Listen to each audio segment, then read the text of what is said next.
আমরা আমাদের সন্তানদের রক্ষা করার জন্য এসেছি।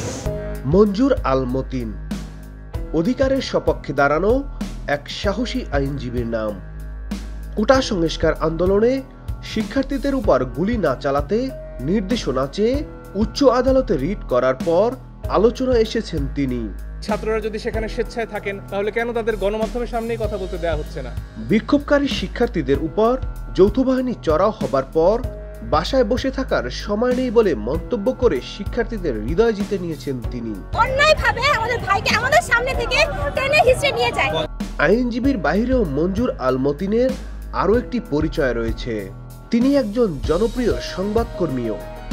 গুরুত্বপূর্ণ দুই পেশায় সমানতালে নিজেকে অবদান রেখে চলেছেন তিনি। শিক্ষার্থীদের পাশে দাঁড়িয়ে রীতিমতো ভাইরাল এই মঞ্জুর আল মতিন, সেই সাথে কুড়োচ্ছেন ভূয়সী প্রশংসা।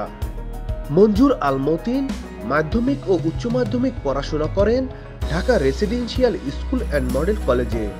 ছিলেন বেশ মেধাবী ছাত্র। 2004 সালে কলেজ পাশ করার পর ভর্তি হন প্রাচ্যের অক্সফোর্ড খ্যাত ঢাকা বিশ্ববিদ্যালয়ে।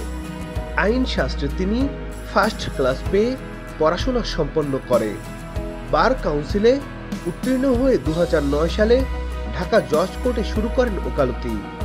এরপর 2012 সাল থেকে ঢাকা সুপ্রিম কোর্টের আইনজীবী হিসাবে এখনো অবধি কাজ করে চলছেন মঞ্জুর আল মতিন।